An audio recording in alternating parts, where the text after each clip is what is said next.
दोस्तों, स्वागत है आपका बॉलीवुड की लेटेस्ट आई मूवी धड़क 2 में। अब जैसा कि आप जानते हैं कि ये मूवी अभी अभी थिएटर्स में रिलीज हुई है, तो हम इसे ट्रेलर की क्लिप्स के द्वारा एक्सप्लेन करने की कोशिश करेंगे। इसीलिए वीडियो से ज्यादा ऑडियो पर ध्यान दीजिएगा। कहानी की शुरुआत होती है एक आदमी शंकर से। उसने एक नीची जात के लड़के को छत से नीचे फेंक दिया क्योंकि वो लड़का एक ऊंची जाति की लड़की के साथ रिलेशनशिप में था। जिसके बाद सीन शिफ्ट होता है एक लड़के नीलेश पर। नीलेश का एक ढोल बैंड था। वो और उसके दोस्त एक फंक्शन में जाकर ढोल बजाते हैं और यहीं उसकी आंखें मिली एक लड़की विधि से। विधि आकर नीलेश का नंबर मांगती है कि मेरी बहन की शादी है, फोन करूंगी, आ जाना, अभी से बुक कर रही हूँ। तो इसी के साथ नीलेश एक हाई फाई कॉलेज में एडमिशन के लिए इंटरव्यू देने गया। यहीं बाहर रिजर्व्ड कास्ट के बच्चे प्रोटेस्ट कर रहे थे। तो नीलेश भी एक कोटा का स्टूडेंट है, जिस वजह से प्रिंसिपल ने उसे कहा कि अभी तो तुम एडमिशन ले लोगे, पर बाद में उन्हीं की तरह पॉलिटिक्स में पड़ जाओगे, क्यों एक सीट बर्बाद कर रहे हो। पर नीलेश ने कहा कि मुझे पॉलिटिक्स में नहीं पढ़ना, नेता बनने के लिए लड़ाई करनी होती है, वो मुझसे नहीं होगी। लॉयर बनने के लिए पढ़ाई करनी होती है, जो मैं करना चाहता हूँ। प्रिंसिपल को नीलेश का ये जवाब अच्छा लगा। वो कहता है ठीक है, पढ़ो, बस प्रोटेस्ट और कॉलेज पॉलिटिक्स से दूर रहना। जिसके बाद अगले दिन से नीलेश के कॉलेज शुरू होते हैं और यही उसकी फिर से मुलाकात हुई विधि से। विधि भी नीलेश की क्लास में थी। नीलेश का क्लास में एक दोस्त बना वासुदेव, तो यही क्लास में ही विधि का एक कजन था रौनक। सब बच्चे अपना पूरा पूरा नाम बताकर इंट्रोडक्शन देते हैं, पर नीलेश अपना पूरा नाम नहीं बोलता। वो अपने नाम के पीछे BA LLB लगा लेता है, जिस वजह से नीलेश के कॉलेज में रैगिंग होने लगी। पर यही उसकी मुलाकात हो जाती है एक लड़के शेखर से। शेखर कॉलेज में रिजर्व्ड कास्ट के बच्चों के हक के लिए लड़ता था। वो नीलेश को भी उनका साथ देने को कहता है, पर नीलेश ने साफ मना कर दिया कि नहीं, हमें बस पढ़ना है। तो पढ़ते वक्त भी नीलेश को बाकी क्लास की तरह इंग्लिश समझ नहीं आती। वो टीचर को हिंदी में पढ़ाने को कहता है। टीचर उसके लिए हिंदी में पढ़ाने लगी। क्लास के बाद नीलेश विधि से इस बारे बात करने लगा। विधि कहती है कि थोड़ी सी इंग्लिश सीख लो, फिर तुम हाई कोर्ट में भी प्रैक्टिस कर पाओगे। पर नीलेश ने कहा नहीं, मुझे बस डिस्ट्रिक्ट कोर्ट का लॉयर बनना है। नीलेश और विधि इसी हिंदी इंग्लिश को लेकर बात करने लगे। नीलेश कहते हैं कि हिंदी इंग्लिश से पहले भी कोई तो बात करने का जरिया होगा। विधि बोली टेलीपैथी, तो नीलेश को समझ आया थैलेपैथी। जिस पर विधि समझाती है कि टेलीपैथी का मतलब हम बिना कहे एक दूसरे की बात समझ पाए, पर उसके लिए हमारा रिश्ता गहरा होना चाहिए। विधि और नीलेश साथ में घूमने लगे। अब नीलेश एक बहुत ही सिंपल लड़का था और विधि शरारती। नीलेश विधि को अपनी फेवरेट जगह दिखाता है कि मैं बिरजू के साथ हमेशा यहीं आता था। जिस पर विधि ने पूछा ये बिरजू कौन है, तो नीलेश ने कहा कि उसके बारे कभी और बताऊंगा। जिसके बाद सीन शिफ्ट होता है उस आदमी शंकर पर। उसे एक परिवार ने बुलाया। इस परिवार के बेटे ने अपनी बहन को एक नीची जाति के लड़के से मिलने से रोका था, पर वो नहीं मानी, जिस वजह से भाई बहन के बीच हाथापाई हुई और वो लड़की धक्का खाकर गिर गई। सबको लगता है कि वो मर गई, तो इस परिवार ने शंकर को कुछ करने को कहा। शंकर इस लड़की को उठाकर इसके कमरे में ले जाता है। उसने यहाँ एक फांसी बनाई, पर जैसे ही शंकर इस लड़की को फांसी पर लटकाता है, हमारे सामने आया कि ये लड़की अभी जिंदा है। पर शंकर इसके बारे उसके घर नहीं बताता। वो इस लड़की को यहीं मार डालता है। जिसके बाद उसके घर वाले एक्टिंग करने लगे कि जैसे उनकी लड़की ने पढ़ाई के प्रेशर में सुसाइड कर लिया हो। तो सीन शिफ्ट होता है नीलेश पर। यहाँ क्लास में एक टीचर नीलेश की बेइज्जती कर क्लास में इंग्लिश पढ़ाना शुरू कर देता है। नीलेश के दोस्त वासुदेव ने कहा कि बस कॉपी पर 0 0 लिखता जा, सब यही कर रहे हैं। पर इस टीचर ने नीलेश की कॉपी उठाई और विधि को कहा कि पढ़कर दिखाओ इसने क्या लिखा है। विधि ने कहा कि सर आप ऐसा क्यों कर रहे हैं। तो टीचर बोला कि हर साल लाखों बच्चे मेहनत करके एंट्रेंस एग्जाम देते हैं, पर उन बच्चों की सीट पर ये फ्री में बैठा है। जो सुन नीलेश गुस्सा हो गया। वो टीचर को दिखाता है कि देखिए बाकी बच्चे भी अपनी कॉपियों पर कुछ नहीं लिख रहे, किसी को कुछ समझ नहीं आ रहा। पर टीचर उसकी एक ना सुन उसे क्लास से बाहर निकाल देता है। नीलेश गुस्सा हो गया। विधि उसके पास आई। नीलेश कहता है कि तुम पूछ रही थी ना बिरजू कौन है। नीलेश ने विधि को बताया कि बिरजू मेरा कुत्ता था, मैं उसे बहुत प्यार करता था, पर एक दिन बड़ी जाति के लड़कों ने हमें तंग करने के लिए बिरजू को रेलवे ट्रैक पर बांध दिया। बिरजू नीलेश के सामने ही ट्रेन से कुचल कर मर जाता है और ऊपर से आकर पुलिस ने नीलेश और उसके दोस्तों को अरेस्ट कर लिया। जब नीलेश की मां पूछती है कि क्या सबूत है आपके पास, तो पुलिस वाले ने नीलेश की मां को थप्पड़ मार दिया। पुलिस वाले नीलेश और उसके दोस्तों को भी पीटते हैं। नीलेश की मां ने कहीं से एक वकील लाकर उन्हें छुड़ाया।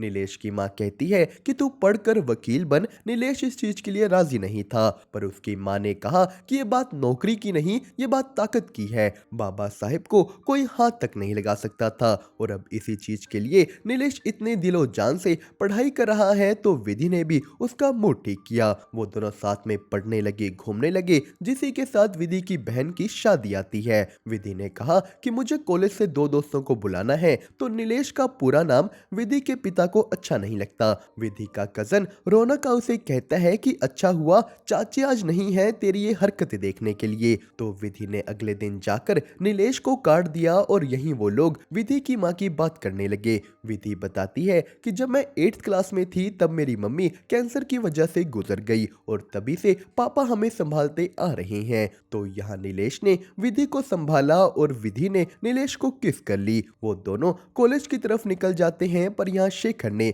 नीलेश को रोक उन्हें ज्वाइन करने को कहा, पर नीलेश हमेशा की तरह यही कह रहा है कि मुझे पॉलिटिक्स में नहीं पढ़ना। जिस पर शेखर कहता है कि ये लड़ाई तुम्हारी भी है, आज हम जहां हैं वहां कल तुम होगे, पर नीलेश उसकी बात नहीं सुनता। जिसके बाद विधि नीलेश को शादी में टाइम से आने को कहती है। विधि उसे अपने पिता से मिलवाने वाली थी। नीलेश भी तैयार होकर शादी में पहुंच गया। यहाँ वो दूर से सारे फंक्शंस देखता है, विधि के घर वालों की हाई फाई शादी देखता है। तो विधि के पिता भी विधि और नीलेश को देख रहे थे। वो नीलेश को बात करने के लिए साइड में बुलाते हैं। उन्होंने नीलेश से उसके घर बार के बारे पूछा। विधि के पिता को पता लग गया था कि नीलेश विधि को पसंद करता है, पर तभी रौनक के साथ कुछ लड़कों ने नीलेश को मारना शुरू कर दिया। विधि के पिता उन्हें हटने को कहते हैं, तो रौनक ने नीलेश के ऊपर मूत दिया। विधि के पिता नीलेश को कहते हैं सॉरी बेटा, पर विधि से दूर रहो वरना ये लोग तुम्हें भी मार देंगे और विधि को भी। वो कहते हैं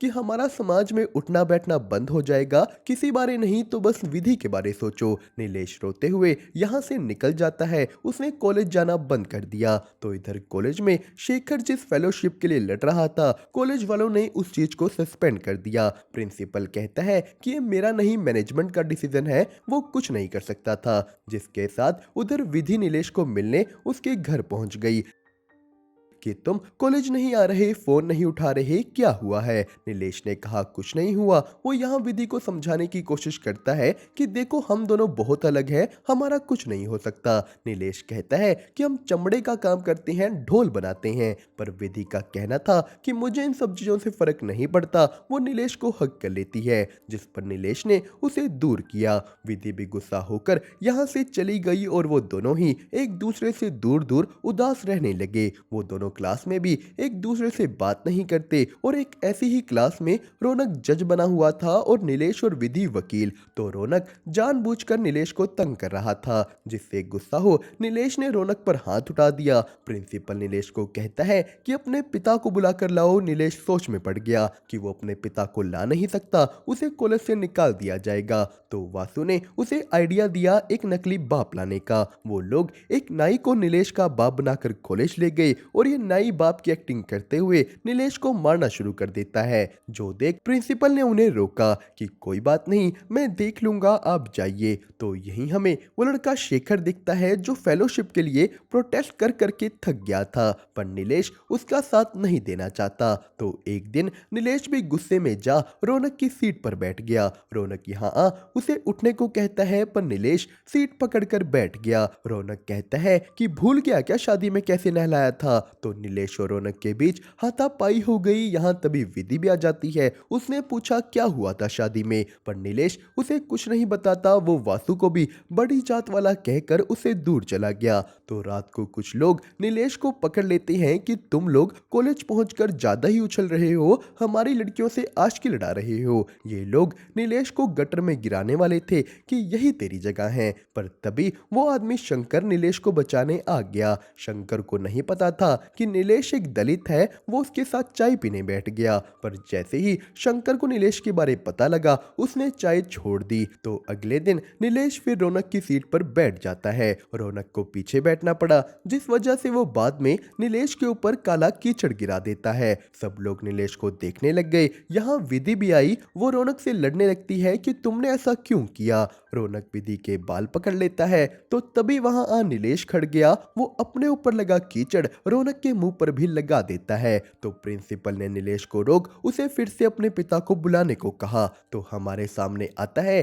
कि नीलेश का बाप एक नचनिया था। वो औरतों की तरह तैयार होकर लोगों के सामने नाचता है। नीलेश ने उसे अपने साथ कॉलेज चलने को कहा। तो कॉलेज में प्रिंसिपल रौनक को 15 दिन के लिए सस्पेंड कर देता है। वो नीलेश के पिता से मिला, जो कहते हैं कि सर ये कहता था कि पढ़कर हमारी जिंदगी बदल देगा। अब अगर इसने ऐसा कहा है तो ये बदल ही देगा। आप इसे एक और मौका दे दीजिए। प्रिंसिपल ने फिर अकेले में नीलेश से बात की कि तुम्हें अपनी पहचान से शर्म आती है ना। प्रिंसिपल ने कहा सालों पहले लोग मेरी भी बेइज्जती करते थे, मुझे पीटते थे, पर आज वही लोग यहाँ मेरे आगे झुककर अपने बच्चों का एडमिशन मांगते हैं। प्रिंसिपल ने नीलेश को कहा कि मैंने ही तुम्हें कहा था कि पॉलिटिक्स में मत पढ़ो, पर अगर मरने और लड़ने में से एक को चुनना हो तो लड़ना। तो तभी बाहर रौनक नीलेश के पिता को पकड़ उनकी बेइज्जती करने लगा कि चल नाच कर दिखा। वो उनके सारे कपड़े उतार देता है। नीलेश भागकर यहाँ पहुंचा तो घर में